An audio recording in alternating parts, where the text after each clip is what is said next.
మా నాన్న చెప్పిన ఒక మాట కరీ నేను నీకు ఇల్లు కట్టిద్దాం అనుకున్నా బిడ్డ పెంకటింట్లోనే చచ్చిపోతున్నాయేమని భయం ఉంది అన్నాడు మా నాన్న. ఆ మాట కొంచెం బాధ అనిపించి నేను తెలంగాణ మొత్తానికి మేనేజర్ ఉన్నా, మా నాన్న ఇంత మాట్లాడాడు అని చెప్పి బ్యాంకులో లోన్ అప్లై చేసిన. ఇప్పుడు నా దగ్గర ₹1 లేదు, రూపాయి అప్పు కూడా లేదు, జీరోలో ఉన్నా నేను, మైనస్ లేదు ప్లస్ లేదు. ఆ టైంలో లోన్ అప్లై చేసి 9 లక్షలు లోన్ వచ్చింది. లోన్ తీసుకొని ఇల్లు మొదలు పెట్టిన. నా మైండ్లో ఏముందంటే గోడల మీద ఒక డబుల్ బెడ్రూమ్ డబుల్ రూమ్ వేసి ముందు రేట్లు వేయాలి, ఇది నా ప్లాన్. 9 లక్షలు 8 లక్షలు ఇల్లు అయిపోతుంది, ₹1,00,000 గృహ ప్రవేశం దావత్ కూడా అయిపోతుంది, అది నా ప్లాన్. అవుతుందా కాదా? అంత అవుతుందా కాదా? అవుతుంది. ఇంటికి ఒకటి రాకుంటే అవుతుంది. ఇల్లు కట్టినప్పుడు ఎవరు రాకుంటే 6 లక్షలు కూడా ఇల్లు అయిపోతుంది.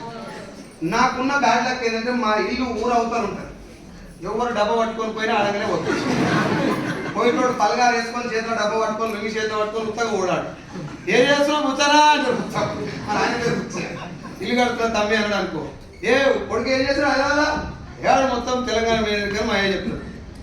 తెలంగాణ మేనేజర్ గోడల మీద కడతా అడే ఇల్లు పిల్లలు ఏమను అని పోతాడు. ఆయన ప్రాజెక్ట్ తీసుకెళ్ళి నా ప్రాజెక్ట్లో ఏది పెట్టుకోవాలి. ఇప్పుడు ఆ మాట మా నాయన సేవలో పడదు, నా సేవలో పడుతుంది. పోతే మళ్ళీ అక్కడ మళ్ళీ ఏమంటారంటే రమల కడతా అవే ఇల్లు అంటే నా మనసుకి ఏమనిపిస్తారు, కరెక్టే కదా అని చెప్పింది, మళ్ళీ కట్టంగా అని చెప్పి పిల్లలు మొదలు పెట్టి నాకు లేదు ప్లాన్, వాడు చెప్పింది కాబట్టి వచ్చింది. మళ్ళీ కట్టేది కాదు కదా, ఈ మళ్ళా కడతావు మళ్ళా కొంటావు అనేది చాలా పెద్ద బూతు పదం. చాలా మంది నాశనం అయింది దాంతో. నేను పిల్లలు వేస్తుంటే మళ్ళా గోడల కిటికీలు పెడదామని మా చెలకల మా పొలం కాడ తుమ్మ చెట్లు ఉంటాయి, అవి కొట్టి వడ్లానికి ఇస్తే ఒడి చెక్కలు ఇచ్చి పెడతా అంటే ఈ ప్లాన్ పోయి వడ్లానికి చెప్తే టేకు పెడతా, తుమ్మ చెక్కలు పెడతాము ముందు టేకు పెట్టి మళ్ళా కడతావు వచ్చాయి. మా ఆయన వచ్చి నాతో చెప్పి ఇట్లా అన్నారు అంటే, కానీ ఇన్ని కట్టినాక దానికి ఉందని అది కూడా వేసాం. దానికి 2-3 యాడ్ అయ్యాయి. అయిపోయిన తర్వాత ఆఖరికి ఇప్పుడు ఇదే అచ్చం ఇదే కలరు ఇదే బండలు వైపు తాండూరు బండలు వేద్దామని నా ప్లాన్. ఆ బండలు వేస్తాయని మా బాబాయ్, ఆయన కూడా బండలు కొత్త తీసుకుంటా ఏం బండలు వేస్తున్నావు అన్నాడు. రబ్బ బండలు వేద్దాం అనుకుంటున్నా, నేను ఇది ఉండేది కాదు కదా, అమ్మకు నాన్న కట్టించేది కాబట్టి పెద్దగా ఖర్చు పెట్టొద్దు అనుకుంటున్నా అంటే, నువ్వు మేనేజర్ అంటే కదా ఎరాలా, మేనేజర్ ఇంటికి వచ్చి సోఫాలో కూర్చొని కింద చూస్తే ముఖం కనబడాలా, ఏమన్నా ఒలితే ఎత్తుకొని తింటాటు ఉండాలి. గ్రానైట్ అవుతాం సేమ్ కలర్ అన్న, ఇదే గ్రానైట్ మా ఇంట్లో ఇట్లా వేపించి 9 యాడ్ అయినాయి. అందరు వాడిన ఒకటే డైలాగు మళ్ళా కడతాం. ఇది నా ఒక్కరికే అవుతుందా, ఇల్లు మొదలు పెట్టిన వాళ్ళు అందరికీ అవుతుందా? అందుకే మన తాతల్లో నాయనలు చెప్పారు, బిడ్డ ఇల్లు కట్టి చూడు, అన్ని చెప్పినా మనకు అన్నీ ఉంటుంది. మళ్ళా ఇగో ఈ సార్ నాకు క్లోజ్ ఫ్రెండ్, బండి కొందామని తీసుకుపోయినాను. ఆయన ఒక్కడు పోతే బండి ఆయన కొనాలనుకున్నంత కొంటాడు, నన్ను పట్టుకపోయింది. ఆ బండి కాస్ట్ ₹1,00,000, ఆయన ₹1,00,000 జైలు పెట్టుకొని వచ్చిండాడు. ఇంకొక బండి 1,20,000 బండి ఉంది, కొన్ని ఫీచర్స్ ఎక్కువ ఉన్నాయి పక్కన, అది ఆయన చూడలేదు, నేను చూసిన పోయి ఇది కొనరాదు 20కి భయపడుతున్నావు మళ్ళా కొంటా అవరా బండి లేవు తమ్మి 20 లేవని ఇయ్యరా, నేను ఇయ్యా జైలు చేయి పెడతా, భయపడక నువ్వు తర్వాత ఇయ్యకున్నా పర్లేదు ఉన్నప్పుడు, కానీ నీకోసం చెప్తున్నాను నేను. నా భార్య ఏంటంటే బండి ఎట్టుకొని కొనిపిస్తే అదో ఆనందం, మనం పెట్టేలేదు పీకేది. ఇప్పుడు ఆ ₹20,000 ఎక్కువ పెట్టి బండి కొనిస్తే చల్లగా నాకు దానివల్ల వచ్చే ఆనందం ఏంటో తెలియదు, కానీ మనుషులంతా ఇదే రోగం ఉన్నారు. ఎక్కువ కొనిపించాలి అనుకో, మళ్ళా కొంటే అవరా మనం కొంటప్పుడు కొనమన్నా ఇంకొకటి కొనిపిస్తాం. అట్లా నన్ను ఇల్లు 18 లక్షలు చేస్తే నాకు ఏ ఇబ్బంది లేదు, నాన్నకు అనుకున్నాడు ఇల్లు కట్టామని చెప్పి. గృహప్రవేశం ప్లాన్లో ఉన్నప్పుడు లాక్డౌన్ వచ్చింది. నేను చేసిన లోన్కు నేను బయట తెచ్చిన అప్పుకు మొత్తం నెల కట్టాల్సిన 60,000, నా జీతం 50,000, పైన 20,000 ఇన్సెంటివ్ వస్తాయి. ఈ ఇన్సెంటివ్ను శాలరీ నమ్ముకొని లోన్ తీసుకున్నాను. మా దోస్తులు లేపిన దానికి 9 లక్షల అప్పు, అది 18,000 ఇంట్రెస్ట్, ఇక్కడ 42,000 ఈఎంఐ. 42 18 60,000 కట్టాల్సిన టైంలో నైటే నా జీతం 50,000 నుంచి 15,000 పడుతుంది. ఇప్పుడు నా బాధ ఎవరికి చెప్పుకోవాలి, మళ్ళీ కడతా అవరా అని చెప్తారు. నా కోసం కట్టిన అవరా రోజు చెప్తారు మంచి మాట అని అడవని అంటారా, ఎవడన్నా ఇష్టం ఉంటే కట్టు లేకపోతే అవునా కదా. ఎవరిని ఏం అడిగే పొజిషన్ లేక నా ఫ్రెండ్స్ చెప్పిన మాటలు గుర్తొస్తాయి. ఏమన్నా అయితే అంటే నేనేం చావలే, బతికే ఉన్నా కానీ జీతం సగలేకపోయింది. 50 రావాల్సిన జీతం 15,000 వస్తే పరిస్థితి ఎట్లుంటుంది అనేది నేను మీకు కొత్తగా ఎక్స్ప్లెయిన్ చేయాల్సిన అవసరం లేదు. Yes or no? నెలకు 10,000 సంపాదిస్తాడు ఎక్కువ రిస్క్ లో ఉంటాడా? నెలకు ₹1,00,000 సంపాదిస్తాడు ఎక్కువ రిస్క్ లో ఉంటాడు? నెలకు 10,000 సంపాదిస్తాడు ఈఎంఐలు ఎట్లుంటాయి? తక్కువ కాదు, 10,000 దగ్గర ఉంటాయి, తక్కువ ఉంటాయి, 10,000 మట్టం ఉంటాయి. తెలుగు వాళ్ళ స్పెషాలిటీ ఏంటంటే మట్టం ఉంటుంది, అన్ని జీతం ఎంత ఉందో అందుకో వెయ్యి అట్టే ఉంటుంది కానీ ఇంక ఉండదు. Yes or no?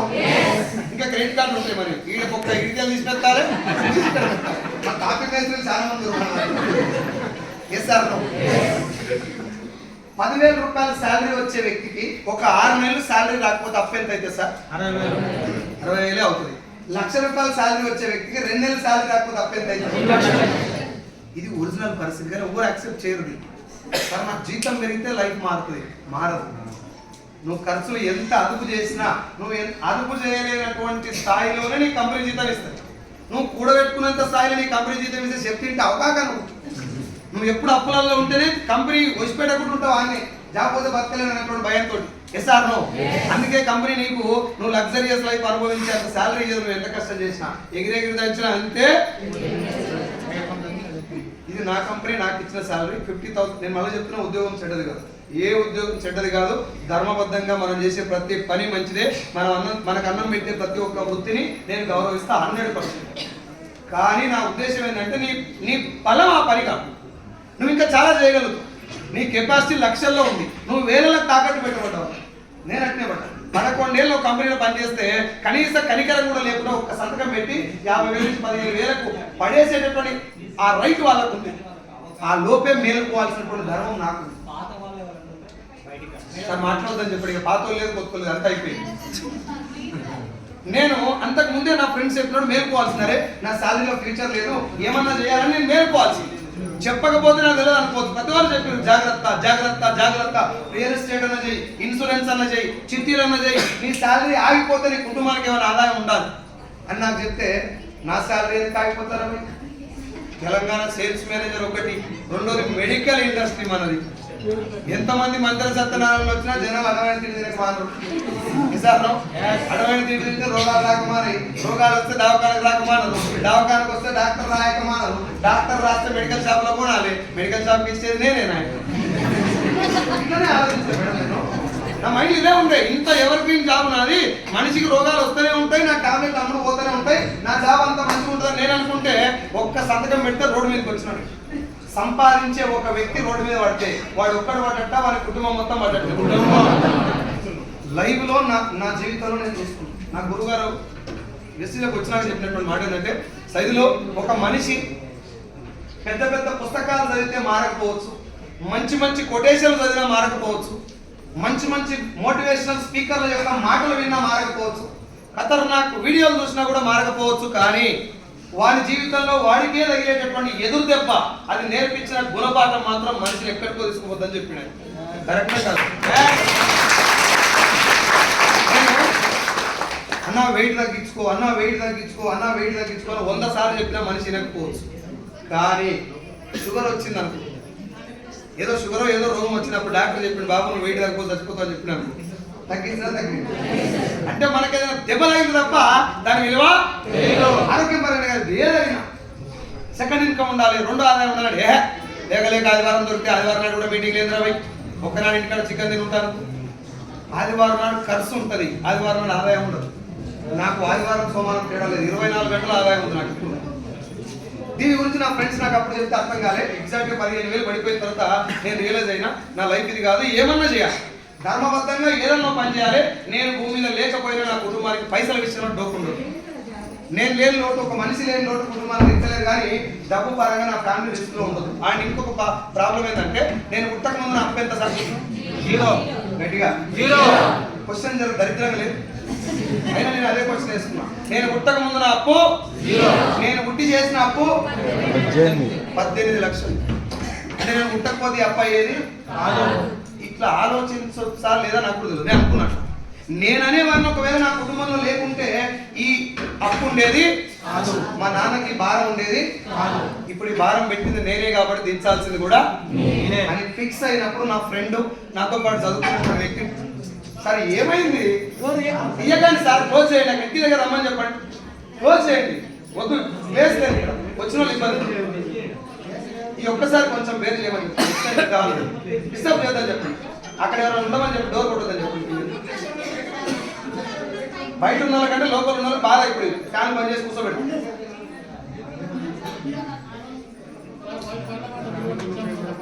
తాగి సార్ మీరు ఎక్కడ వెళ్ళి ఆ డోర్ దగ్గర వెళ్ళి డోర్ దగ్గర కొట్టకుండా చూడండి. అలాగే ఎవరు బయటికి రావాలి, ఎవరు ఉంటే కిటికీ దగ్గర నిలబడమని అని చెప్పండి. మీరు ఏమనుకోదు ఒకసారి ఏం మాట్లాడుతుంది అప్పు సార్ అప్పు 24 సార్ 18 లక్షలు గుర్తొచ్చి నేను పుట్టక ముందు నా అప్పు 0, నేను గుర్తు చేసిన అప్పు 18 లక్షలు. నేననే వారికి లేకుంటే ఈ అప్పు నా కుటుంబానికి ఉండేది కాదు. కాబట్టి ఈ భారం నేనే పెట్టినా. ఒకవేళ నేను పోయేలోకి భారం దిగిస్తేనే నా జీవితానికి ఒక అర్థం అని చెప్పి మెంటల్గా ఫిక్స్ అయినప్పుడు నా ఫ్రెండ్, నాతో పాటు చదువుకున్నటువంటి వ్యక్తి, నా degree classmate mister Balam Srinivas sir Vestige అనే పేరుతోటి ఒక వీడియో పంపించిన. ఆ వీడియోలో ఏముందో అంతా నేను ఏం చూడలేదు. వెస్టీజ్ అని చూసి కింద బయట వచ్చిన వాళ్ళకే సైలెంట్ చెప్తాను. ఎట్లా అన్నా చెప్తున్నా ప్లీజ్ ఏమనుకో. ఇన్కమ్ చూపెట్టి కింద 1,00,000, 2 లక్షలు, 50,000, 60,000 ఇన్కమ్ చూస్తుంది. నేను వెస్టీజ్ అనే పేరు, ఆ ఇన్కమ్ రెండే చూస్తుంది. ఈ రెండు చూసి గూగుల్లో వెస్టీజ్ అని టైప్ చేసిన.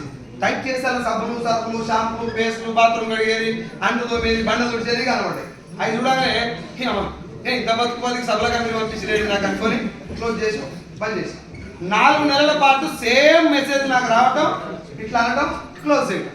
సీన్ సార్ నాకు ఫోన్ చేసి 5 నువ్వు జాయిన్ కాక బిజినెస్ చేయకు, ప్రొడక్ట్లు కూడా కొనకు, కానీ ఒక్క మీటింగ్కి రారా, ఇదేదో అర్థం చేసుకో, నీకు బాగుంటే కలిసి పని చేద్దాం, మంచిగా లేదా నేను కూడా మానేస్తాను. ఇంత మంచి మాట, ఇది క్లియర్ మాటనా కాదు? అది జాయిన్ అవ్వమని అడగలే, తెలుసుకోమని అడిగినప్పుడు వెళ్ళొచ్చా లేదా? నా జీవితం ఆల్రెడీ సంకరాకపోయింది, ఎక్కడ వెళ్ళిపోయింది వెనకాల. ఈ టైంలో నన్నా పోయి తెలుసుకోవాలా లేదా? నా వ్యక్తి మీద దరిద్రం డిస్కో ఆడుతున్నప్పుడు తెలుసుకోలేము మనం. నేను చెప్పినట్టు నాకు అనిపించిన 2 కారణాలు ఏంటంటే, అవు పైసలు అవసరం ఉన్నాయి కానీ మరీ ఇంత బతుకు సబలాం కూడా లేదు. ఇది నాకు అనిపించింది, మీకు చెప్తున్నా తల్లి, నాకు అది అనిపించింది. రెండవది, వీడు నన్ను ఇంతగానం బదిలాడుతున్నట్టే దీనికి ఏదో వస్తాడు. ఈ 2 కారణాలతో నేను మీటింగ్కి వెళ్ళలేదు సార్. మీకు ఓపెన్ చెప్పే కారణాలు అవే, 2 కారణాలు. ఈ 2 కారణాలతో నేను మీటింగ్కి 4 నెలలు వెళ్ళలేదు. 120 రోజుల పాటు నన్ను ఫాలో అప్ చేసింది ఒకటే విషయానికి, మీటింగ్కి రా, ఇదేందో తెలుసుకో. నేను ఆ ఇంటికి వచ్చినప్పుడు సకల మర్యాదలు చేసేది, చాయ్ ఇచ్చేది, రొట్టె తెచ్చేది, చికెన్ అంతా చికెన్ పెట్టేది, పోతాడేమో అంత తొందరగా. ఎందుకంటే ఇది చేసే బిజినెస్ చాలా బేకార్ బిజినెస్ నా దృష్టిలో. అది ఏందో నాకు తెలియదు కానీ సబ్బులు కనబడ్డాయి కాబట్టి బేకార్ బిజినెస్.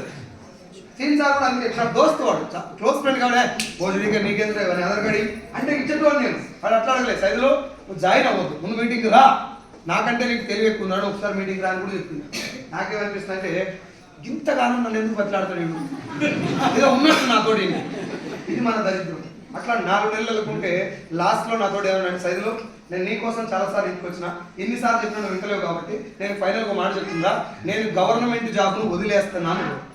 పంచాయతీ సెక్రటరీ జాబ్ ఏం చెప్పు ముందుకే కొడతాడు కేసీఆర్ సార్, అందుకే తిరుగుతాడు తెలంగాణలో, అన్ని కుక్కలాడతారు, మీరు విషయం తెలుపుతారు. గవర్నమెంట్ జాబ్ వదిలేస్తున్నా అని చెప్పను, ఇక్కడ సపోర్ట్ కొడతారు, మళ్ళీ నేను ఫోన్ చేసి ఇచ్చడానికి వస్తుంది. అర్థం చేసుకోండి సరేనా? అన్నది ఏమంటే జస్ట్ జనరల్గా మాట్లాడు. జస్ట్ ఇప్పుడు నేను చెప్పే ప్రాసెస్ వినండి, వాస్తవమే కదా అని మీకు అనిపిస్తేనే ఒప్పుకోండి. సార్ ఇది డౌట్ ఉంది అంటే మరి అడగండి, ఓకేనా? సో నా మనసుకి ఏమనిపించిందంటే, నేను గవర్నమెంట్ జాబ్ కొట్టాలని ట్రై కూడా చేయలేదు, ప్రయత్నం కూడా నేను చేయలేదు. నా ఫ్రెండ్ కొన్ని లక్షల మందిలో గవర్నమెంట్ జాబ్ సాధించాడు అంటే గ్రేటా కాదు? నా దృష్టిలో గవర్నమెంట్ క్లర్క్ జాబ్ వచ్చిన కూడా గ్రేట్. ఎందుకంటే నాకు రాలే, వాళ్ళు కొట్టినంటే గ్రేట్. వాళ్ళు ఇంత గ్రేట్ అయినోడు అంత గొప్ప జాబ్ని, నా దృష్టిలో అంత గొప్ప జాబ్ని సబ్బుల కంపెనీ కోసం వదిలేస్తా అంటాడు. ఏంటి పిచ్చా ఇంకేమన్నా? అప్పుడు అనిపించింది నాకు, ఒక్కసారి మీటింగ్ పోయి చూద్దాం ఏముందో. ఇట్లా నా మనసులో 2 ఆలోచనలు ఉన్నాయి. నెంబర్ 1, గవర్నమెంట్ జాబ్ కంటే మించింది ఇందులో ఏదో ఉంది, కాదు ఉన్నట్టుంది, ఉంది అంటే పోతుంది ఏమంటే అదో డౌట్. రెండోది ఏంటంటే, ఈయన ఎవడో మాయ మాటలు చెప్పి ముంచినట్టు.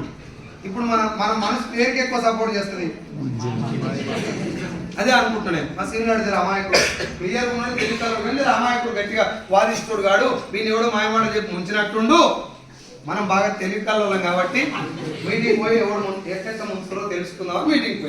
మీటింగ్ పోయేటప్పుడు కూడా ఒక కాలం ఎంతకే వీక్తున్నాను, నన్ను మీటింగ్ ఎట్లా పట్టుకోపోయింది తెలుసా? ఇప్పుడు నేను బండిలో వచ్చిన, ఆ బండి పాండ్సార్ నడుపుతున్నప్పుడు పాండ్సార్ ఇన్కమ్ 16,000, ఇప్పుడు పాండ్సార్ ఇన్కమ్ 12 లక్షలు, ఆయన ఇన్కమ్ 16,000, సీన్ సార్ ఇన్కమ్ అండ, మనది కూడా పెద్ద అండ, రైట్? పాండ్సార్ బండి నడుపుతున్నాడు, సీన్ సార్ వెనక కూర్చుండు, ఇద్దరు నన్ను కూర్చోబెట్టి, ఆ బండి నాదే, అందులో పెట్రోల్ కూడా నాదే. మాల్కి పోతున్నాం, అక్కడ ఆచారం కాడ జంకాయలు ఉన్నాయి, ఆపరా తిన్నామంటే మళ్ళీ వచ్చినాక తిన్నాం. ఇప్పుడు ఎందుకంటే మా సీన్ గారిని బాగా కానీ దీంట్లో దొరకదు.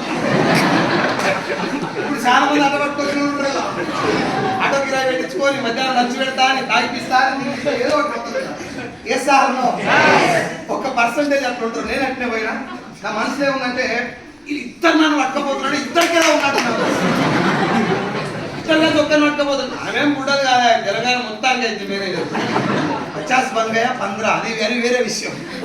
మొత్తం 15,000 వస్తుంది. కానీ తెలంగాణ మేనేజర్ కాబట్టి నాతో ఇలా చాలా పని ఉంది అనుకొని పాండు సార్ సీన్ సార్ ఇద్దరు కలిసి పట్టుకుపోతుంటే నాకు మనసులో 99% ఇది మందిని ముంచేదే. ఇది 99% ఇది మందిని ముంచేదే. 1% నా మనసులో చిన్న స్పార్క్ ఏం కలిగిందంటే చెప్పలేము. నా జీవితం అలాంటి సంకరాకపోయింది. దేవుడు ఎక్కడి నుంచి డోర్ ఓపెన్ చేస్తున్నాడు. ముందు ఒక్కసారి అక్కడ పోయి ఈ 1% ఆలోచన నా మైండ్లో రాకుంటే నేను ఏమన్నా చేసి సీన్ సార్ పాండు సార్ గంటలు పెట్టి బయటపడుతున్నాడు. మా సీన్ గారిని బాగా చెప్తాను, నాకు వచ్చి ఎక్కడికి వెళ్ళి తెలుసు కాబట్టి అంత పక్కన మందికి అమ్మవారికి పరిచే దునపోదు పట్టుకున్నాను. సో నా మైండ్లో మళ్ళీ చెప్తున్నా 99% ఇది ఫేక్ అనే ఉంది, 1% మాత్రం విందాం. ఇంతగానం చెప్తున్నారు కదా, ఒకసారి చేయడం చేయకపోవడం మన చేతిలో ఉందా లేదా? మరి జాయిన్ అవ్వాలంటే మాత్రం మనం అయితే అయింది. ముందు తెలుసుకుందాం అని చెప్పి కూర్చున్నా. ఆ మీటింగ్ లో 6 ఉన్నారు. ఎంతమంది? ఇక్కడ అంటే కూర్చోడానికి ప్లేస్ కూడా లేకుండా వచ్చే జనాలు కాబట్టి మీ మనసుకు అనిపించారు. నేను అనుకున్నది చిన్నది కాదు, ఇది పెద్ద బిజినెస్ అని మీకు అనిపిస్తుంది. నేనేమనుకున్నా అంటే కంపెనీ చిన్నదే, అలాంటి పెద్ద మనిషి మీటింగ్ వస్తుడే అని అనుకుంటలేదు. ఆ 6 ఇంట్లో నేను జాయిన్ అయితే ఎంతమంది అవుతారు? 7వ వ్యక్తి నేను. అరేదో ఇన్కమ్ వచ్చింది అదేదో మాట్లాడిన తర్వాత లాస్ట్లో ఒకసారి వచ్చిండు. ఆయన మాట్లాడిన ఒక 15 నిమిషాల క్లాసు ఈరోజు ఈ ఫేస్ని 70 నుంచి 80 లక్షల మంది పరిచయం చేసింది. నా ఫోటో పెడితే ఇంతమంది మీరు వచ్చి కూర్చోవడానికి కారణమైంది. నేను మీకు ఏం చెప్తున్నా అంటే 15 నిమిషాలు ఏం జరిగింది అది కావాలి. ఎస్ఆర్ వాళ్ళను జాయిన్ అవ్వమనిలే, కొనుక్కోమనిలే, ఈ బిజినెస్ లో లక్షలు వస్తాయి, కోట్లు వస్తాయనిలే, నీ జీవితం మారుతుందిలే. ఈ పని ఏంటిది, ఈ బిజినెస్ ఏంటి అది చెప్పిరు. అది అర్థమైంది నాకు. ఇంకా అక్కడి నుంచి ఇంటికి వచ్చి నా ఆట నేను ఆడిన, ఇప్పటికే ఆడుతూనే ఉన్నా. ఇప్పుడు మీకు కూడా అదే చెప్తున్నా, డైరెక్ట్ సెల్లింగ్ కాన్సెప్ట్ ఏంటిది, ఇందులో డబ్బులు జనాలకు ఎలా వస్తున్నాయి, ఏం పని చేయడం ద్వారా ఈ డబ్బు వస్తుంది, మనం చేసే పని సమాజంలో జనాలకు చెప్పుకునేంత గౌరవప్రదమైందా లేకపోతే నీతి మాలిన పనా, ఇది మనకు ముందు అర్థం కావాలి. పైసలు కట్టించేది 100% నేను చెప్పిన రెండో కేటగిరీ. ఎస్ఆర్ నేను మునిగి ఇంకోని ముంచేది అనేది నేను చెప్పిన రెండో కేటగిరీకి సంబంధించిన పని. ఇక్కడ అలాంటి పని మనం చేయట్లేదు, వేరే వాళ్ళని చేయమని ఎంకరేజ్ చేయట్లేదు. అది నాకు అర్థమైంది ఆ మీటింగ్ తర్వాత. ఎందుకో నేను మీకు చెప్తాను. బిజినెస్ పేరు ఏం పేరు? వెస్టీజ్ అనేది మన కంపెనీ పేరు, అవునా? మన కంపెనీ పేరు వెస్టీజ్. ఈ బిజినెస్ పేరు రియల్ ఎస్టేట్ అనేది వ్యవస్థ పేరు, స్పెక్ట్రా అనేది కంపెనీ పేరు. ఎస్ఆర్ ఏదో శ్రీరామ్ రియల్ ఎస్టేట్స్ అని లేకపోతే ఇంకోటి రియల్ ఎస్టేట్ కంపెనీల పేర్లు ఉంటాయి కదా. రియల్ ఎస్టేట్ అనేది ఏమో వ్యవస్థ పేరు, ఆ పేరు అనేది కంపెనీ పేరు. ఎస్ఆర్ ఇక్కడ డైరెక్ట్ సెల్లింగ్ అనేది మనం చేయబోయేటటువంటి వ్యవస్థ పేరు, అందులో మన కంపెనీ పేరు వెస్టీజ్. ఇప్పుడు మనకి వెస్టీజ్ గురించి తెలుసుకునే ముందు డైరెక్ట్ సెల్లింగ్ గురించి అర్థం కావాలి, అవునా కదా సార్? నాకంటే పెద్దోళ్ళు బాగా చదువుకున్న వాళ్ళు, మంచి మంచి క్యాడర్ ఉన్న వాళ్ళు ఇక్కడ చాలా మంది ఉన్నారు. వీళ్ళందరికీ విత్ ఫోల్డెడ్ హ్యాండ్స్ నేను రిక్వెస్ట్ చేసే పాయింట్ ఏంటంటే తెలుసుకొని మాత్రమే హైరాణ పడద్దు, టెన్షన్ కావద్దు, దుమ్ముకోవద్దు, మూతి కాల్చుకోవద్దు.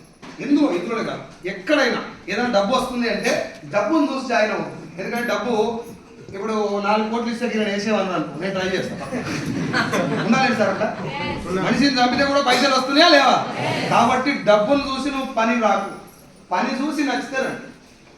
పని చూసి మనం పని నచ్చి పని చేస్తున్నాం అనుకో సార్, ఎంత డబ్బు వచ్చినా ఫోకస్గా పని చేసుకుంటే పోతాం. ఎస్ఆర్ కాబట్టి చెప్తున్నా జస్ట్ ఈ కాన్సెప్ట్. నేను మీకంటే తెలియగలను కదా సార్, నేను మళ్ళీ చెప్తున్నా, నేను డిగ్రీ డిస్కంటిన్యూడ్ క్యాండిడేట్. నేను ఇంటర్వ్యూ పోతే 6 సార్లు వెళ్ళగొట్టున్నాను. నాకు ఇంగ్లీష్ వొకాబులరీ సరిగా రాదు, హిందీ లాంగ్వేజ్ అసలే రాదు, తెలుగులో అట్టట్టు మాట్లాడేటువంటి వ్యక్తి నేను. నా ఇంటర్వ్యూ కూడా నేను ఫేస్ చేయనటువంటి స్థాయి నుంచి తెలంగాణ రీజనల్ సేల్స్ మేనేజర్ వరకు ఆర్డినరీ పర్సన్గానే నేను వచ్చాను. ఇప్పుడు మీ ముందు కూడా నేను మీకంటే తెలుగులోనే మాట్లాడలేను. ఒకటే ఒక అడుగు మీకంటే ఈ కంపెనీలో ముందు వచ్చాను. ఏం చేద్దాం అనుకున్నాను కానీ కానీ కానీ ఏం కాదు వదిలేసి. నాకు ఇప్పుడు ఇది ఇంపార్టెంట్ ఆ డోర్ కొట్టుకోవాలి. సరేనండి, కొంచెం జాగ్రత్త. అక్కడ ఏమైనా డిస్టర్బెన్స్ కానీ ఎన్ని ఫోన్లను మోవాలి. నేను చెప్పేది కొంచెం జాగ్రత్త. మధ్యలో క్లాప్స్ కొట్టదు ఎవరు కూడా. మీకు కొట్టాలనిపించి ఎండింగ్ ఏమైనా కొట్టాలని కొట్టండి, మధ్యలో ఏం కొట్టదు వినండి. మీరు చాలా క్లమ్జీగా కూర్చున్నారు, ఫ్యాన్లు లేవు, ఉడకపోస్తుంది, అన్కంఫర్ట్ ఉంది. అయినా నేను చెప్పేది నిజమైతే కూర్చోండి. మీకు ఎక్కడ అబద్ధం అనిపించినా డోర్ తీసి అమ్మడే వెళ్ళిపోయి. రెడీయా? Are you all ready? గట్టిగా thank you so much. So concept పేరు ఏం పేరు చెప్పిన? Direct selling. ఇంకొకసారి సో డైరెక్ట్ సెల్లింగ్ కాన్సెప్ట్ ఈ రోజు మనకు వింటున్నాం. ఈ కాన్సెప్ట్ మొదలైంది 1920లో, 1920లో అమెరికాలోని కాలిఫోర్నియా సిటీలో ఈ కాన్సెప్ట్ స్టార్ట్ అయింది. ఇది స్టార్ట్ చేసింది మంచి ఉద్దేశం కోసమే మొదలు పెట్టారు. కానీ దాన్ని ఆ మంచి ఉద్దేశంలో నడవటానికి ఓపిక లేని వాళ్ళు, చేతగానోళ్ళు దీన్ని రాంగ్ రూట్లో తీసుకెళ్ళడానికి ఎక్కువ మంది ట్రై చేసి పైసల గురించి money circulation, pyramid scheme start చేశారు. నోటు ముందు ప్రింట్ అయింది, దొంగ నోటు. ఓటు ముందు వచ్చింది, దొంగ ఓటు. లీగల్ గా ఎంఆర్ఓ ఆఫీసర్ రిజిస్ట్రేషన్ చేసుకోవడం ఒరిజినల్ పని, లంచం ఇచ్చి చేయించుకోవడం రాంగ్ రూట్. అంటే ఏ బిజినెస్ కానీ ఏ వ్యవస్థ కానీ మొదలవడంతో చెడు లేదు. అది వచ్చింది మంచి ఉద్దేశంతో. కానీ దాంట్లో ఈ రాంగ్ రూట్ లో వెళ్ళడానికి ఇష్టపడతారు, రైట్ గా పనిచేయడానికి ఇబ్బంది పడేటోళ్ళు ఏ గంట కష్టపడతారా, కొంచెం ఇగో లంచం ఇచ్చి తొందరగా చేయించుకున్న అనుకున్న వాళ్ళంతా స్కీములు మొదలుపెట్టు. అన్నింటిలో ఉన్నాయి ఆ స్కీములు. ఉన్నాయా లేదు సార్? మీరు మాట చెప్పండి, జస్ట్ 1 minute. రియల్ ఎస్టేట్ మంచిదా చెడ్డ? మంచిది.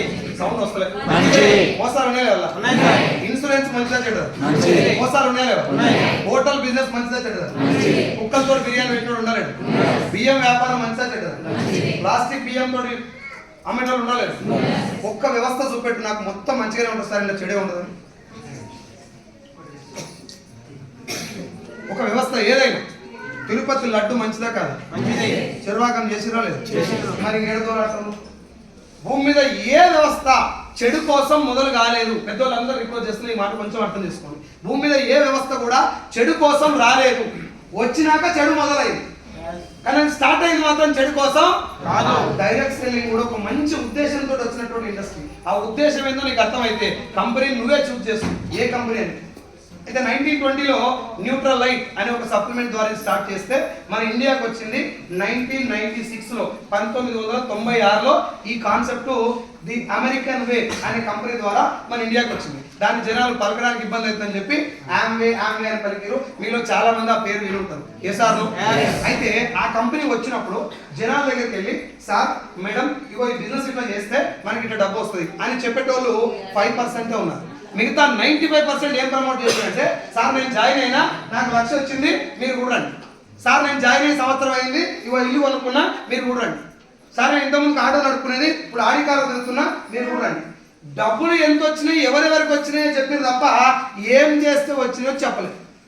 జనాల దగ్గర కూడా ఏం మిస్టేక్ అయిపోయిందంటే, అరే మొన్నటి దాకా నువ్వు ఆటో నడిపేది కదా, ఆడి కారు వచ్చిందా, నన్ను కూడా వేసుకొని కింద ఇంకా స్టార్ట్ అయిపోయింది. జనాలు కూడా చాలా ఈజీగా డబ్బులు వచ్చేదానికి అట్రాక్ట్ అవడం స్టార్ట్ చేయడం వల్ల 1996 నుంచి 2013 దాకా డైరెక్ట్ సెల్లింగ్ ఇండస్ట్రీలో మంచి కంటే చెడే ఎక్కువ జరిగింది.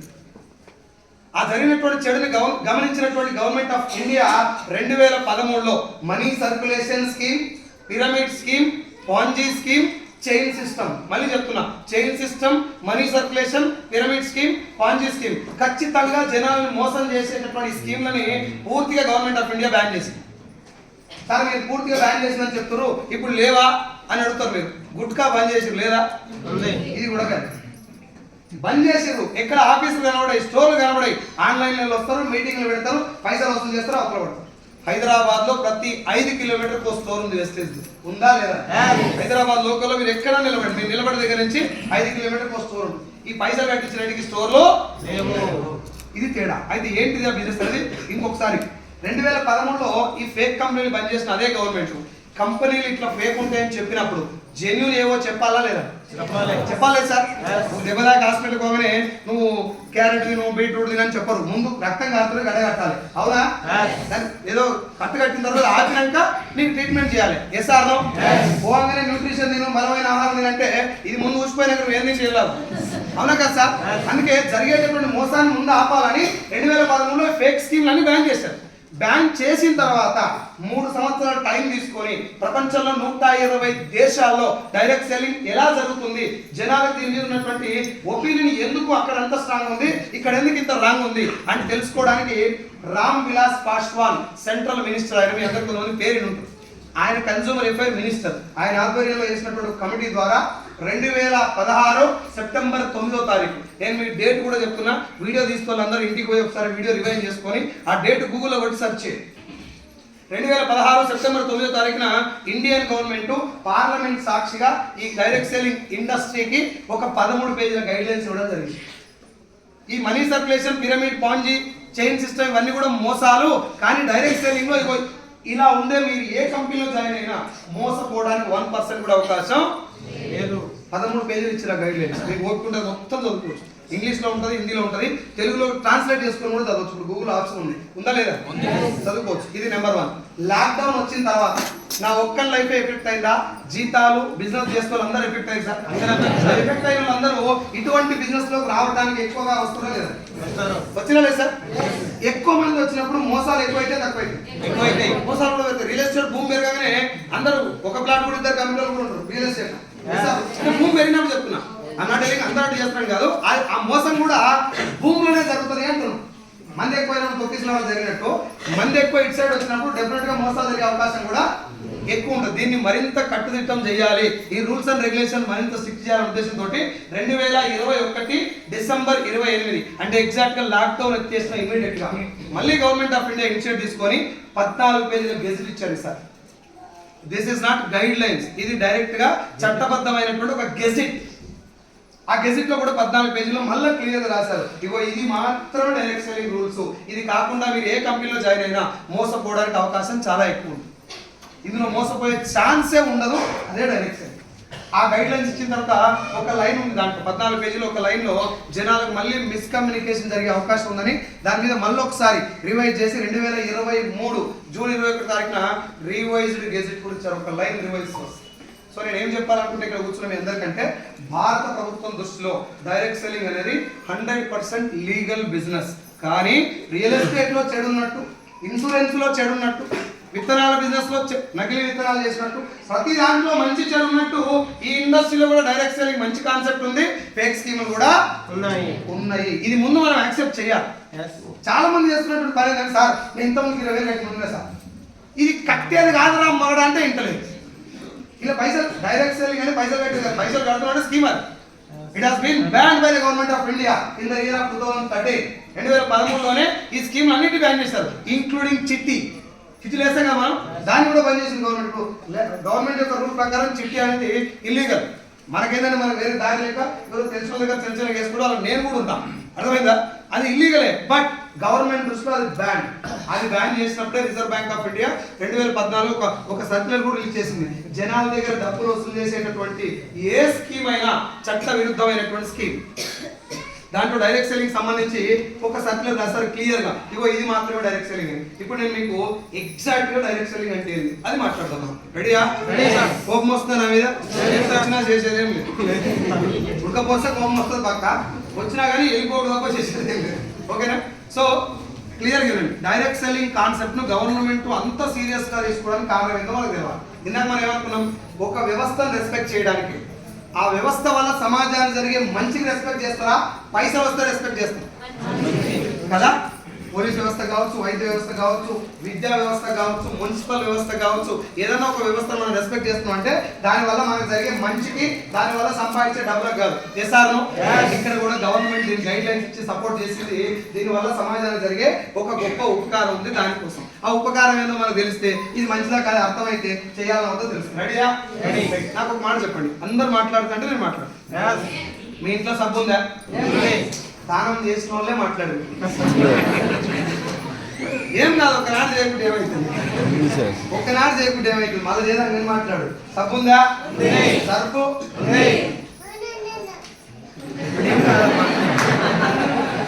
షాంపూ ఉంది, పేస్ట్ ఉంది, హెయిర్ ఆయిల్ ఉంది, కుకింగ్ ఆయిల్ ఉంది, ఫ్లోర్ క్లీనర్ ఉంది, కుకింగ్ కుకింగ్ ఆయిల్ ఉంది. ఫ్లోర్ క్లీనర్ ఉంది. టాయిలెట్ క్లీనర్ ఉంది. బట్టలు ఉతికేది ఉంది. అంట్లు తోమేది ఉంది. వాషింగ్ పౌడర్ ఉంది.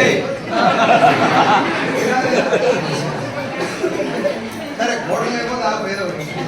అది ఒక్కటి పక్కన పెట్టండి.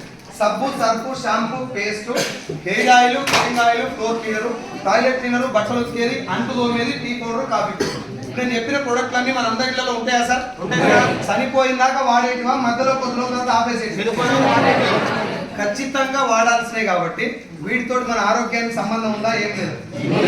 ఎవ్రీడే వాడేటి కాబట్టి వీటిలో మన ఆరోగ్యం కూడా ముడిపడి ఉంది. ఎందుకు అంత మాట అన్నారు సార్? ఆరోగ్యంతో వీటి సంబంధం ఏంటంటే ఒక వంట నూనె నీ గుండె ఆరోగ్యాన్ని డిసైడ్ చేస్తుంది, అవునా? అదే వంట నూనె నెత్తి మీద ఎంటికలు ఉండాలా ఉష్పాలని డిసైడ్ చేస్తుంది. చర్మం యొక్క ఆరోగ్యాన్ని, చర్మం లోపల క్యాన్సర్ కణాల ఉత్పత్తిని, బాడీలో జీర్ణ వ్యవస్థ పనితీరుని, ఆఖరికి మన ఇంట్లో ఆడపిల్లలు ఏ వయసుకు పెద్ద మనిషి అవ్వాలంటే కూడా నూనె పాత్ర ఉంటుంది, ఉంటుందా? ఇన్ని రకాల రోగాలను డిసైడ్ చేసే వంట నూనె కుకింగ్ ఆయిల్ మంచిది వాడుకోవాలన్నా ఏది ఆఫర్లో అక్కువకి వస్తే అది వాడుకోవచ్చు. మంచిది గట్టిగా మాట్లాడు. కుకింగ్ ఆయిల్ మాత్రమే మంచిది వాడుకోవాలన్నా ఒంట్లోకి పోయేటి అని మంచిగా వాడు. అక్కువకి పోయేటి మాత్రమేనా ఒంటికి వాడేటి బట్టలు తుడిచేది బట్టలు ఉతికేది మంచిది, అంటు తోమేది మంచిది, బాత్రూమ్ కడిగేది మంచిది. బాత్రూమ్ కడిగేది కూడా మంచిది. ఎందుకు వాడాలి సార్ అంటే బాత్రూమ్ కడతారు ముక్కు పుస్తకం కడతారు కదా, మొత్తం మూస్తారా? మొత్తం మూస్తే మూసినట్టే.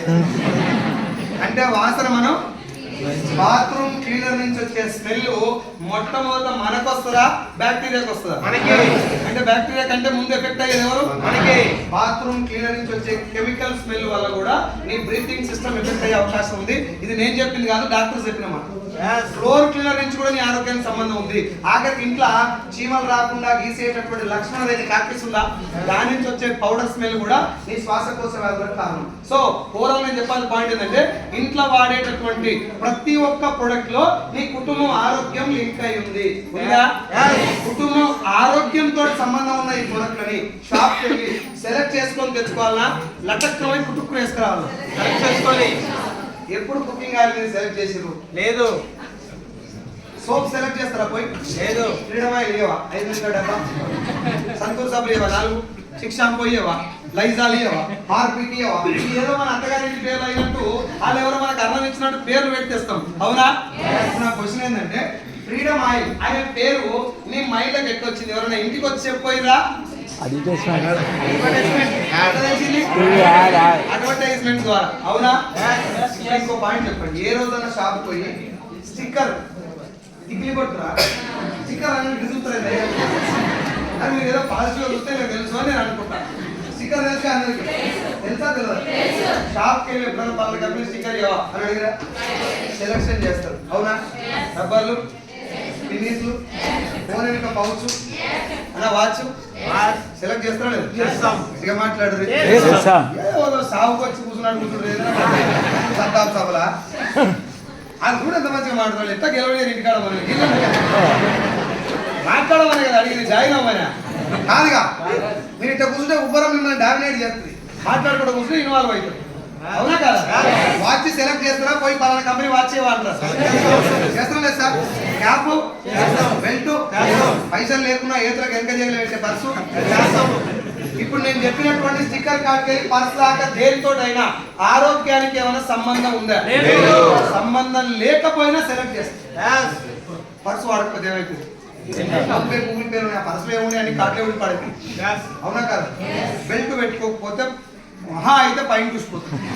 అంతకు మించి ఆరోగ్యానికి వచ్చే నష్టం ఏమి లేదు. మెజారిటీ బెల్ట్ పెడతారు సోప్కే పెడతారని నా ఉద్దేశం, అవునా కదా? ఇప్పుడు కేవలం స్టైల్కు పెట్టొద్దని చెప్పడం నా ఉద్దేశం కాదు. వాచ్ నేను ఎప్పుడు చూడను, జస్ట్ సోప్కే పెట్టుకున్నాయి. అవును సార్, ఎవరు అన్నారు తెలుగులో వరకు నల్ల వాచ్ బాగుంటుంది పెట్టి ఇంకా వాచ్ టైం ఎప్పుడు మన ఫోన్లో లేవన్నీ. సో జస్ట్ దీన్ని స్టైల్ కోసం పెట్టినటువంటి దీన్ని 10-15 షాపులు తిరిగి కొన్నాను. మీరు కూడా చాలా మంది కొనండి. అమ్మ ఒకసారి మీ లేడీస్ ఫోన్ పెట్టండి. ఇంకా పౌస్ చూడరా ఇది సెలెక్ట్ చేస్తారా లేదు సార్? దీంతో మేడం ఆరోగ్యానికి సంబంధం ఉందా? ఒక మేడం వెనక ఫోన్లా నీళ్లు ఉన్నాయి. నాకు తెచ్చిన పిక్చర్ షాపులు కూడా వెళ్తున్నాయి. ఇప్పుడు దీన్ని సెలెక్ట్ చేస్తారా లేదు కానీ ఎంతసేపు పని చేయాలి. ఇప్పుడు నా పాయింట్ ఏంటంటే ఆరోగ్యంతో ఏ మాత్రం సంబంధం లేనటువంటి స్టిక్కర్ కార్డ్ బేస్ దాకా మనం సెలెక్ట్ చేసినాం కదా, ఖచ్చితంగా నీ ఆరోగ్యాన్ని డిసైడ్ చేసేటటువంటి వంట నూనె ఎప్పుడైనా సెలెక్ట్ చేస్తాం లేదు. ఇంటికెళ్ళి బయటకు వెళ్ళినప్పుడు దమాకులు అన్నీ ఉంటాయి, సంతూర్ సత్తు ఇవన్నీ పేరు. ఇంట్లోకెళ్ళి బయటకు వెళ్ళినప్పుడు స్టిక్కర్ కంపెనీ పేరు ఉంటుందా, అడిగి పోయినాక స్టిక్కర్ తీసుకొని అది శారీకి మ్యాచ్ కావాలి, మన స్కిన్కి మ్యాచ్ కావాలి, ఎంటికలకి మ్యాచ్ కావాలి, పక్కింటి ఆ చీరకు కూడా మన స్టిక్కర్ మ్యాచ్ కావాలి. వాడే నూనె కడుపుకు మ్యాచ్ కావద్దా? చచ్చిపోయిందాక కడుపులో మూలలో పోసినట్టు వేరే తినాలి. ఇప్పుడు ఆయిల్ లేకపోతే పనే జరగదు, అవునా? అంత ఇంపార్టెంట్. మళ్ళా ఇది ఏమన్నా బాగుంది అన్నట్ట టీవీలో రోజు చూస్తే జంతువుల బొక్కల నుంచి నూనె తయారైతుంది అని వస్తుంది. అది చూడగానే ఇప్పుడు ఇష్టాంత న్యూస్ రాగానే ఆ న్యూస్ చూసుకుంటా ఇది ఇంకా పీని ఎలా ఎవరు ఇంకా పీని వాస్తవంగా తయారు చేసిన ఇంట్లో తాగిన ఇంట్లో అని మన ఆయన మనం వాడుతూనే ఉంటారు. ఇంకా అక్కడ జరుగుతుంది అని తెలిసినప్పుడన్నా ఎక్కడన్నా దుకాణానికి వెళ్ళి సార్ బయట కల్తీ అంటారు, మరి మీ దగ్గర ఉన్న మంచిదా కాదా ఎప్పుడన్నా అట్లా అడుగుతారా? ఏ సార్ నా పాయింట్ ఏంటంటే ఒక కుకింగ్ ఆయిల్ 1% కూడా దాని గురించి తెలియకుండా టీవీలలో అడ్వర్టైజ్మెంట్ వచ్చిందని మనం వాడుతున్నాం, అవునా? కంపెనీ ఓనర్లు కూడా దీన్ని గట్టిగా పట్టుకున్నారు. అప్పుడు ఎప్పుడో 35 ఏళ్ల కింద వాషింగ్ పౌడర్ నిర్మా అంటే మనలు అని హమ్మింగ్ చేసుకుంటూ పాడటం వల్ల వాళ్ళకి అర్థమైపోయింది జనాలకు ప్రొడక్ట్ క్వాలిటీ ఉన్నా లేకున్నా టీవీలో ఎక్కువ సార్లు ఇస్తే వాడతారు అని చెప్పి వాషింగ్ పౌడర్ తర్వాత నిర్మా తర్వాత లైఫ్ బాయ్ ఎక్కడ ఉందో ఆరోగ్యం అక్కడ ఉందని చెప్పింది. లైఫ్ బాయ్ లైఫ్ బాయ్ నుంచి మళ్ళీ వావ్ మమ్మీ అంటే సంతోషం, అవునా? ఇక్కడ మన ఇంట్రెస్ట్ ఉందా, కంపెనీ ఇంట్రెస్ట్ ఉందా? అంటే వాళ్ళు ఏ మ్యూజిక్ వేస్తే ఆ మ్యూజిక్ మనం ఎదుగుతున్నాం. ఇందాక ఏమన్నారు సార్ ఆరోగ్యం బాగుండాలంటే మంచిదే వాడాలి సార్ అన్నారు. ఎస్ఆర్ గట్టిగా మీకు తెలిసి సంతూర్ మంచిదా మేడ్మిక్స్? సౌండ్ రాలే ఒక్కసారి ఏది వాడుతారు ఎక్కువ? కాదు సార్, నేను చెప్పేది కొత్త సబ్జెక్ట్ ఏం కాదు, మీకు తెలిసిందే గుర్తు చేస్తున్నా. మీరే కాదు, నేను అడిగినటువంటి 7 లక్షల మంది నేను ఇప్పుడు అడిగిన ఇదే క్వశ్చన్. 7 లక్షల మందిలో అందరూ యునానిమస్ గా మేడ్ మిక్సే కొద్ది రోడ్ అందరు బాత్రూమ్ లో సంతూరే ఉంది. డాబర్ మంచిదా కోల్గేట్? ఏది ఎక్కువ వాడతారు? కూల్ డ్రింక్ మంచిదా కొబ్బరి నీళ్ళ? ఏది ఎక్కువ తాగుతారు? మంచి క్లియర్ ఉన్నారు మీరే, కన్ఫ్యూజన్ అందరూ కూడా ఉన్నారు. ఇప్పుడు జరిగినటువంటి డిస్కషన్ ఇది నార్మల్ గా చాలా సీరియస్ విషయం. ఒకసారి మీ మనసులో మీరందరూ ఓటేసింది మేడ్ మిక్స్. గోకుడు పెట్టినాక మేడ్ మిక్స్ వాడరు, దురద పెట్టినాక మేడ్ మిక్స్ తెచ్చుకుంటారు. పళ్ళు ఊసిపోయినాక కోల్గేట్ క్లోజప్ వాడతారు, ఊసిపోయే ముందు డాబర్ తెచ్చుకుంటారు. దావకాలం పాలైందాక కూల్ డ్రింక్స్ తాగుతారు. దావకాలం అనగానే చుట్టాలు కొబ్బరి పడదు. మనం కొబ్బరి పనులు ఇచ్చి బయటకు పోయి ఆలయం తాగుతారు. మళ్ళా నెక్స్ట్ పేషెంట్ ఈజ్ రెడీ. ఇది జోకా జరుగుతుంది. ఎవరన్నా నా దగ్గరకు వచ్చి ఫ్యూచర్లో ఎప్పుడన్నా మామూలు అంటారు పెట్టారు టీవీలో ఇంటర్వ్యూ, నాకు కూడా ఫోన్ చేసి టీవీలో ఇంటర్వ్యూ కావాలి సార్ అని ఏదన్నా కలిసి వచ్చి రేపు ఇంటర్వ్యూ పోతే నన్ను క్వశ్చన్ అడిగిన అనుకో, సార్ నీకు తెలిసిన ఒక పెద్ద స్కామ్ పేరు చెప్పు అన్నారు అనుకో, నేను సింపుల్ గా చెప్తా, అడ్వర్టైజ్మెంట్ మించిన స్కామింగ్ కోట్ లేదు. కొన్ని లక్షల కోట్ల ప్రాణాలు తీస్తున్నటువంటి వ్యవస్థ అడ్వర్టైజ్మెంట్, కొన్ని లక్షల కోట్ల హాస్పిటల్ బిల్ చేస్తున్నటువంటి వ్యవస్థ అడ్వర్టైజింగ్. ఎందుకు అంటే మీకు నచ్చింది వేరు, మీరు వాడాలనుకున్నది వేరు, మీతో వాడిస్తున్నది వేరు. ఇప్పుడు ఇక్కడ మేడ్ మిక్స్ మంచిది అయితే సంతూర్ ఎందుకు వాడుతున్నారు మీరు చెప్పురు, మీకు తెలుసు. కొత్త వాళ్ళు మాత్రమే మాట్లాడతారు, కొత్త వాళ్ళు మాత్రమే ఏడికి పోయినా మేము ఇదే పాట మాత్రమే కానీ కొత్త వాళ్ళు మాట్లాడండి. సార్ అందరు మేడ్ మిక్స్కే ఓటేసారు కదా, ఇదే మంచిదని చెప్పారు కదా, సంతూరే వాడటానికి కారణం ఏంటి? మేడ్ మిక్స్ అడ్వర్టైజ్మెంట్ కాదా? తక్కువ వస్తుంది ఒకటి. రెండోది మేడ్ మిక్స్ యాడ్ లో ఎవరు కనబడతారు మీకు? మేడ్ మిక్స్ యాడ్ లో ఎవరు నార్మల్ నాకు కూడా తెలియదు. సంతూర్ ఎవరు ఇస్తారు? ఇప్పుడు నాకు చెప్పు, ఇక్కడ మహేష్ బాబు బ్రాండా సంతూర్ బ్రాండా? ఇంకొకసారి ఇంకొక మాట చెప్పు, మనం రుద్దుకునే సబ్బు బ్రాండ్ అయి ఉండాలా, షెపటోడ్ బ్రాండ్ అయి ఉండాలి? గట్టి ఉండాలా, ఆయన పోసే కళ్ళు గట్టి ఉండాలి కదా.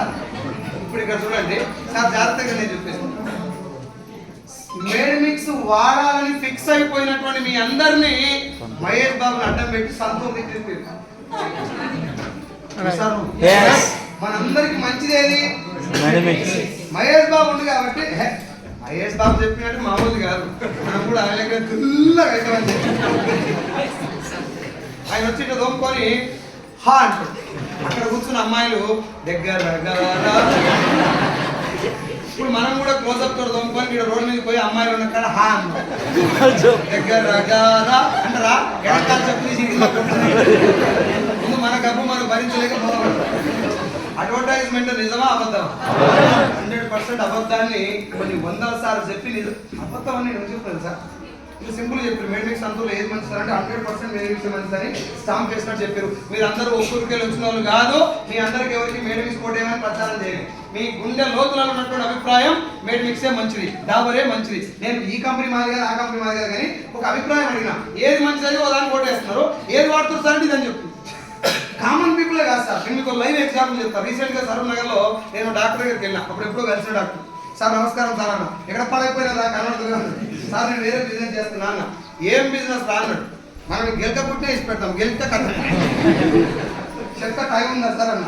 ఉంది రా అన్నాడు. డోర్ పెట్టినా మనం మొదలు పెట్టి ఆ చెప్పుడు వచ్చి సంతూర్ మంచిదా మెడిమిక్స్ మంచిదా అడిగినా. అఫ్ కోర్స్ మెడిమిక్సే మంచిది అన్నాడు ఆయన. ఆయన వెనక సంతూర్ ఉంది. పేషెంట్ దిక్కు టేబుల్ ఉంటాయి కదా సార్, టేబుల్ మీద ట్రీట్మెంట్ చేసి వెనక పోయి కడుకుంటాడు వాష్ బేసిన్ ఆడ సంతూర్ ఉంది. మరి అదేం సార్ సంతూర్ కొనం అంటే ఒకరు డాక్టర్స్ కూడా తెలియకుండా జరిగేటటువంటి మ్యానిపులేషన్ అడ్వర్టైజ్మెంట్. కొన్ని వందల సార్లు టీవీలో యాడ్ వస్తే అది బ్రాండ్ అయిపోయింది జనాలు. అది బ్రాండే, క్వాలిటీగా. మీరు ఒక మాట చెప్పండి, మనం క్వాలిటీ వాడాలా ఫేమస్ వాడాలా? ఇప్పుడు మీరు క్వాలిటీ అంటే ఏం చెప్పారు? మెడిమిక్స్ చెప్పారు. ఏది వాడతారు? ఇప్పుడు కంపెనీ ఓనర్ల మైండ్ లో ఏముందంటే జనాల నాడి మాకు దొరికింది బాగా. ఏం నాడి అంటే జనాలకు ప్రొడక్ట్ క్వాలిటీ ఉండాల్సిన అవసరం ఏమి లేదు. అమితాబ్ బచ్చన్ తోటి చెప్పిస్తే అగరబత్తీలు కూడా అమ్ముకుపోతాయి. ఇప్పుడు నేను అమితాబ్ బచ్చన్, సమంతని, కాజల్, మహేష్ బాబును, అల్లు అర్జున్ పట్టుకోవాలి తప్ప జనాల ఆరోగ్యం గురించి ఆలోచించాల్సిన అవసరమే లేదు. ఈ మైండ్ వాళ్ళు ఎక్కడ తీసుకుపోయింది తెలుసా? సబ్బులు, సరుకులు, షాంపులు, పేస్ట్లే కాదు సార్. పొలం ఎలా ఉందో తెలియనటువంటి ఒక సెలబ్రిటీ ఏ పత్తి గింజలు వాడాలో చెప్తారు. అవునా? కనీసం బండి తన జీవితంలో కూడా బండి సర్వీసింగ్ తీసుకెళ్ళినటువంటి వ్యక్తి బండిలో ఏ ఆయిల్ పోస్తే